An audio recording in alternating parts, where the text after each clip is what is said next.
have really been in the game for a long time. You mentioned 33 years, right? I would recommend that every agent do this. Be proud of your closings. Keep track of them. I don't care what niche you are. Put them on your wall.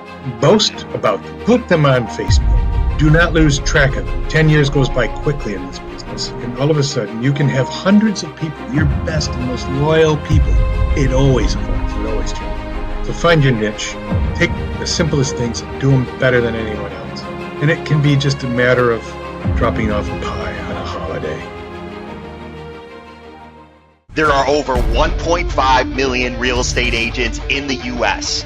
87% of agents fail within the first 5 years.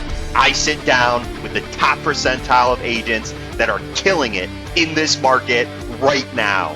We're here to showcase, explain, and most importantly, decode the secrets that have propelled them to the top. What fuels their success? How are they turning their dreams into reality? Get ready, buckle up. This is the Agents with Grit podcast.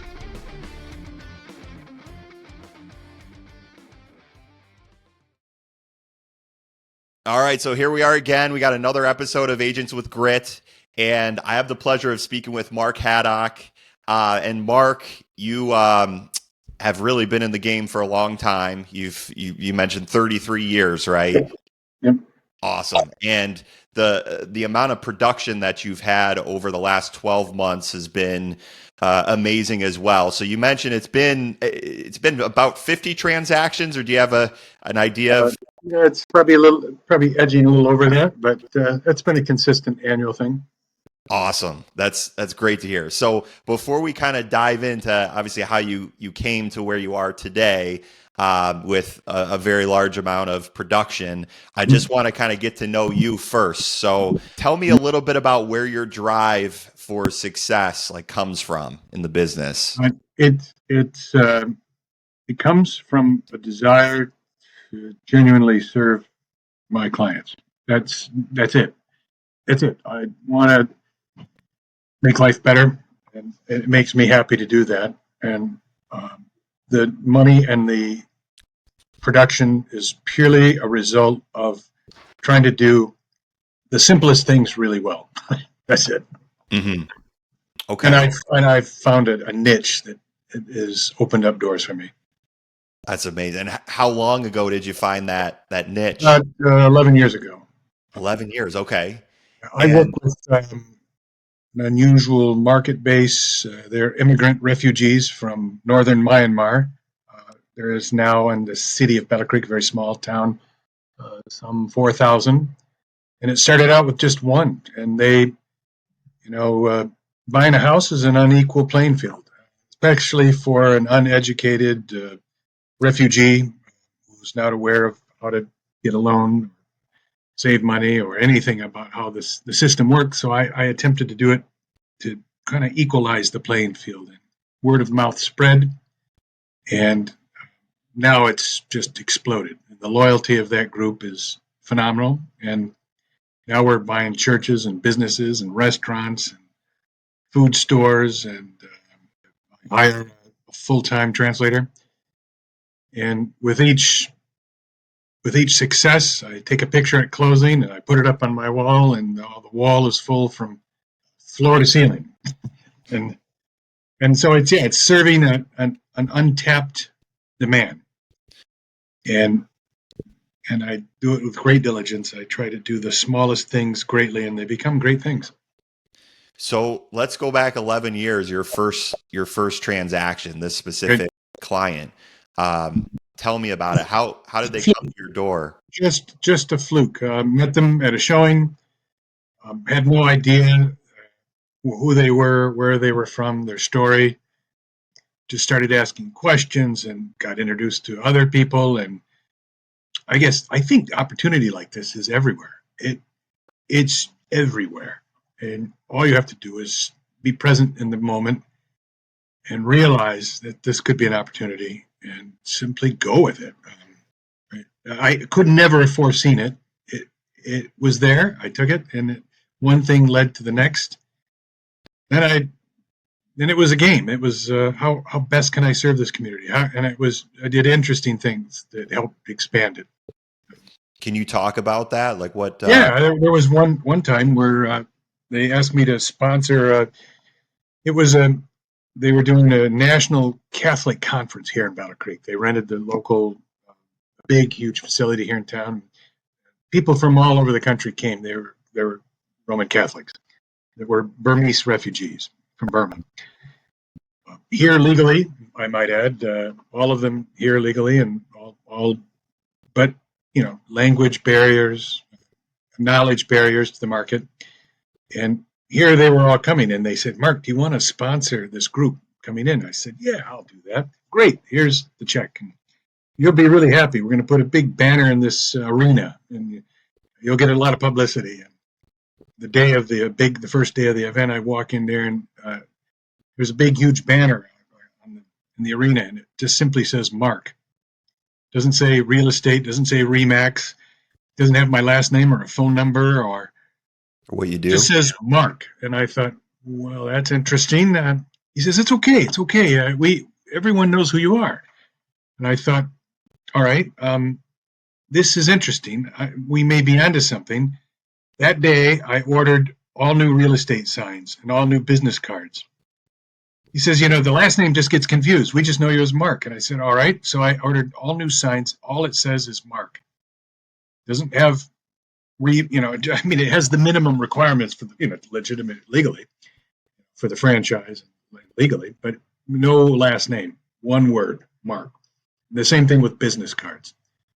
I ran with it rather than say, I'm upset. You should have put my phone number on. You should have put my last name at least, or how would anyone know that I'm a realtor? There's no, they said, we know. And I thought, all right. So right now I have 50 signs that just say Mark, and my business cards are Mark. And it worked. Now, I don't know of another agent or broker that I've ever seen that has got this. And in fact, I had to really argue with the sign manufacturers. We don't want to do that. We can't do that. It's illegal. No, it's not. It works. So an apparent mistake turned into a great thing that differentiated me from all the other competition. That's so cool. That's awesome. I relate it. My wife is Vietnamese. She came here when she was 1. Okay. And she's devout Catholic. So in church, and the community is relatively small. It sounds like in comparison to what you have. Yeah. But they're all loyal to each other, know. And can you speak on that? Like, because that first client you received, like, well, once you care, you genuinely care about their advancement, and I mean those deals are infinitely more difficult than a standard transaction. You've got translation issues, you've got educational issues. They don't know how to maintain a house. They don't know what they're looking for. Inspections are incredibly important. You really have to take them as a family member, essentially, and walk them through with great care and concern. And I mean, everything from making sure their utilities are transferred in their name correctly to, every component. There's an educational process that doesn't exist with your standard average American. They know all this stuff, but these guys didn't. So it was almost infinite. It was a tremendous amount more labor and work. Mm-hmm. But it was kind of a passion of prayer. And I had done this for 20 years before, and all of a sudden I'm thinking, all right, this is different. It's curious. Let's do it. Let's see. Let's go all in and see what we can do. One thing led to the next, and the loyalty, and it was the things that I just had found out. I never knew about Burma. I didn't know where it was. I didn't know anything about it. But now I do. I've been to Burma. And oh, wow. Now I've helped. Now I'm helping congregations. I'm now 11 churches that are here in Battle Creek. I've sold them all churches. Every transaction pro bono. That has led to great loyalty. Mm-hmm. Now, I mean, my phone rings all the time about every little thing. About how do we find a divorce lawyer? How do we find, I'm like this general counselor now, but I've got loyalty and trust Mm-hmm. with a great number of people, and it's growing and it's going to other cities. And I've got high school students stopping in wanting to be agents. We want to do what you're doing. How do we do it? So I'm part of the community. I got sick a few years ago. I got cancer. We beat it, but Wow, congrats. Yeah. One of the cultural things that I realized is that they support their own. And I would go home at night, and there would be 3 or 4 envelopes under my door. In each envelope, cash, $50, $100, $20, unmarked, unlabeled. That's how they take care of their own. You got a problem, you're one of us, here's the envelope under your door.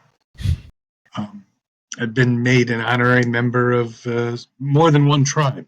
There's many tribes. There's 7 different languages spoken here.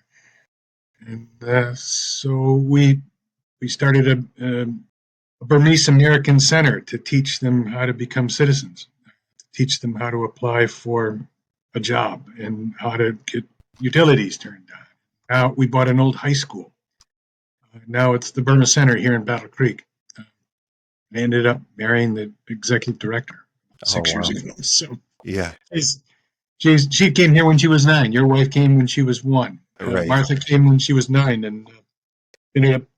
It's an incredible story. Their family story is amazing. It's grew up in the third world, thatch roofs and dirt floors, and wanted to be an athlete. No way ahead. He had never seen another white person. He had nothing, but he thought I could be an athlete, and so he lifted rocks.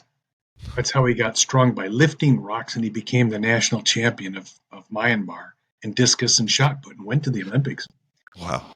And ended up coming here. This is 42 years ago. Their family have come here now, one of the first families, and that's how I met Martha. And she started the Burma Center, bought a high school, and now it's being replicated in Indianapolis and Tulsa and Grand Rapids and Columbus, Ohio.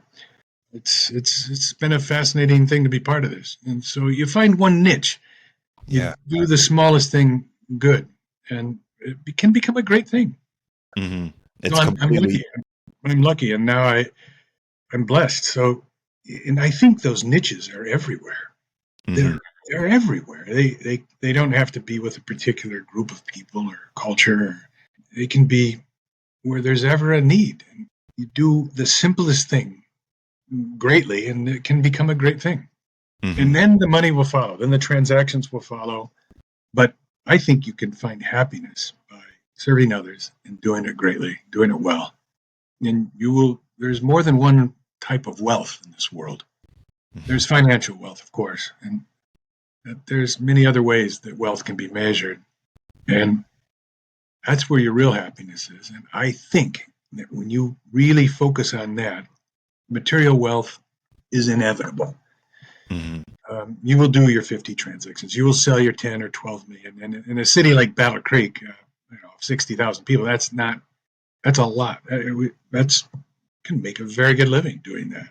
Mm-hmm. And so I'm blessed, and I will do this until I die. I'll do this when I'm 80 because I've got passion for it, and I see the benefit of developing a niche like this. I every Christmas I deliver pies, apple pies, to every single client physically. I go out and knock on hundreds of doors and deliver pies. I've done this for a number of years, and now I see the children of these families growing up, and they see me coming down the sidewalk, and they know a pie is coming in that front door, and you can see their heads bobbing up and down. And that's pie. We're getting pie this year again, and it's little things like that make it all.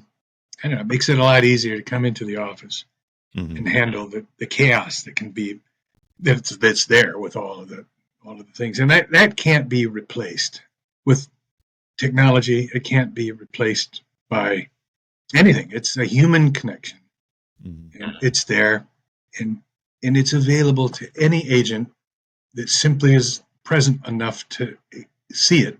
And I swear to God, any person could identify one in 24 hours if you're alert and aware and just breathe and look, be present. You will find that niche. Mm-hmm. Um, and one thing will lead to the next. And in 24 months, you will have something that will keep you, when interest rates double, when market conditions fall, that will keep you advancing, advancing. Mm-hmm. Can Simpler. you talk about with that first client, right? Like you mentioned, there was obviously translation, or there Yeah. has been. Were there qualifying issues as well, where you had to coach them and help them build their credit? Oh Or my, yes. It was the community that I dealt with was, if someone needs down payment, they all pool. You got it. You need 20,000. Everyone kicks in too. You've got it all of a sudden. But Mhm. then there are, there are documentation issues. The banks require, the law requires. It can't be gift. It can be gift money, but it can't be loans. So there's procedures and processes that really have to be understood so you can be fully compliant with the rules.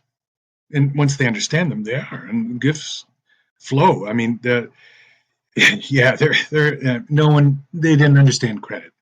As a matter of fact, there were Burmese food stores here in Battle Creek where no one had a credit card, and so you would walk in and they would have a spiral notebook.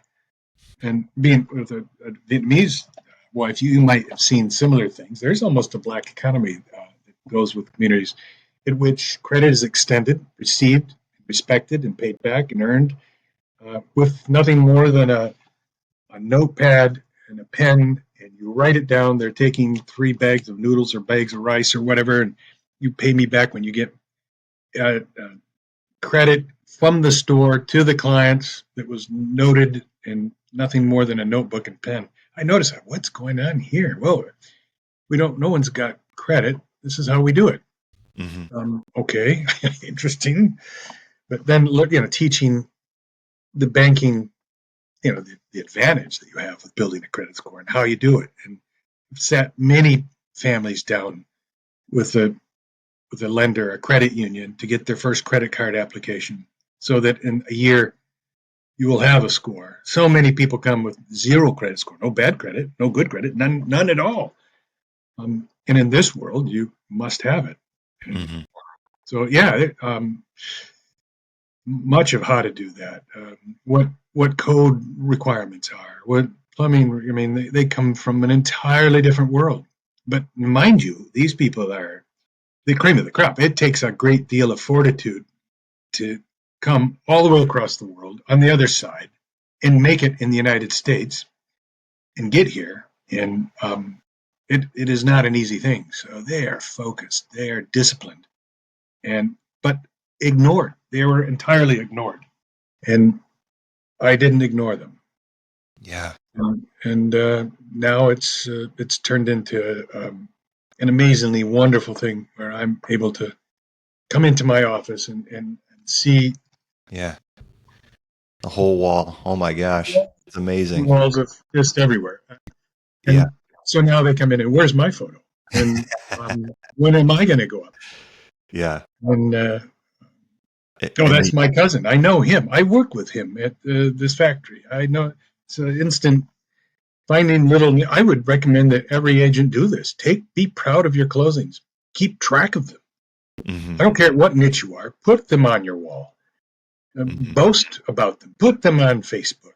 And do not lose track of them. 10 years goes by quickly in this business, and all of a sudden you can have hundreds of people, your best and most loyal people, can be your greatest advocates and will sustain you through tough times that will come.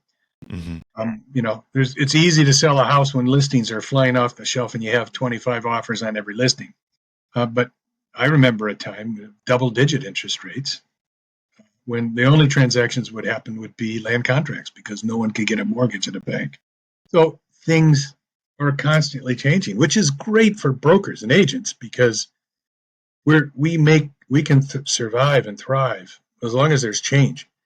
When things are completely stagnant, there's no change, no sales, nothing going up and down, everything. That's when we will get hungry. Mm-hmm. It always evolves. It always changes. So find your niche. Take the simplest things and do them better than anyone else. And it can be just a matter of dropping off a pie on a holiday. They will remember you. it can be a matter of listening to them and saying, we just know you as Mark. We don't care about Mark Haddock. We don't care about Remax. We don't care about your phone number. We'll get your phone number. We know we can get it. We just, thanks for sponsoring us. And so, yeah, I sponsored soccer tournaments and churches, and yeah, it sold many churches, and always make it pro bono. Give back. Yeah. Make it pro bono. Well, I can tell your heart is full. You know, you truly have found your purpose every day. You're getting up, and it's rediscovered every day. I find new ways to be relevant, and it's fun.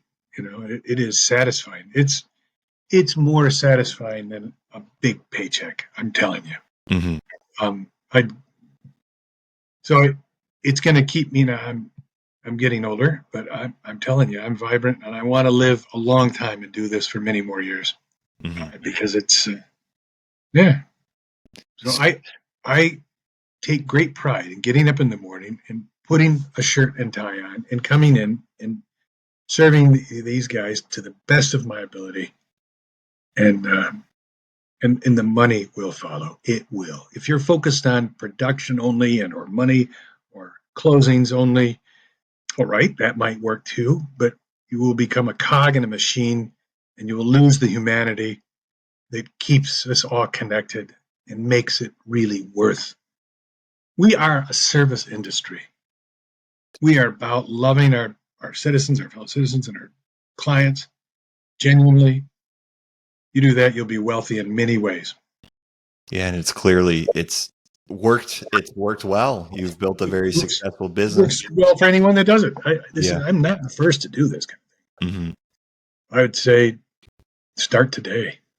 Be aware of today. Find your little niche and do it better than anyone. Yeah. Do it with your passion, and you will, within 24 months, your economic life will look entirely different. And without even pursuing the money, you pursue the service, and you will never have to be concerned with paying your mortgage payment or your car bill or food or college education for your kids. You'll never have to be concerned with retirement, or you will have a good life and stable and fruitful and vibrant, and you will have fun. Yeah, it just brings me to 11 years ago, as you talked about that family or clients, and you could have said no. You could have thought about the numbers and like, hey, am I gonna? Yeah, this is a lot of work. I really want to do this. And I think I'm gonna really do it. My God, that's all the difference. It's not easy to help a client that has no clue about anything, and you can't even talk to them. And you don't understand their fears. You don't understand who they are. And everyone ignores them or is suspicious of them. Or, it's reminded me again what we are. This country is the melting pot that it is. It's reminded me what our motto is of this nation. And many people have forgotten what it is. And it's on our currency. It's everywhere in our buildings. But we forget that out of many, one. That is our motto, and it's made us stronger. We are a nation of immigrants, and it enriches us. It enriches our culture, our lives, our taste buds, how we perceive things. It introduces me to what loyalty really is, and what family really is. Yeah, it makes us unique of any other nation on this planet. Yeah, Mark, I mean, how can somebody find you? I got your number, obviously. I got your email. I can put in the show notes if you're comfortable with that. Put the email, put the notes in there. But I've been at Remax Parrot here in Battle Creek for 34 years. This year will be 34. And websites you can Google me. It's pretty easy to find me, and I welcome any question. Well, your story. Your story is amazing. I mean, for you to do this, you really you just have a glow about you where it's like these pictures in the background that I'm seeing all these families. You just really bring it to. I'm a blessed man. Yeah. I'm not a religious guy, but spiritual, I like to think so. I'm blessed. Mm-hmm. And this is something I didn't find until this not long ago. I mean, I'd done this for 20 years before. I was getting born, chasing the money, and this changed things for me, made it relevant, made it real, made it really valuable. So it's an awakening. Mm-hmm. And so you can start it anytime. Any agent, any broker can begin today, and you can find that niche and find your own path through the labyrinth out there. Mm-hmm. Yeah. So, I want to thank you for just sharing all these nuggets and the wisdom. I mean, you talking right there saying, hey, like you were chasing the deals, right? You were chasing the paycheck, but now it's completely turned around, right? Completely. I've never made more money in my whole life. I've never made money like this. And your purpose is different. Yeah. Right. It is. I've stopped chasing the money and the money flows. Mm-hmm. Well, awesome. Yeah. I appreciate your time. And, I want to say thank you again for sharing all. Yeah. Thank you for the time this morning, Brad. I'm grateful. Of course. It's really good to meet you. And I know for our followers, you can reach us or you can, see our content at agentswithgrit.com.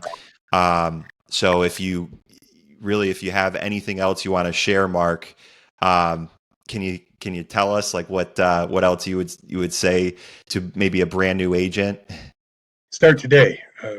Open your eyes and see who you're talking to today, and ask yourself, how can I really help this guy, this family, this wife, this person?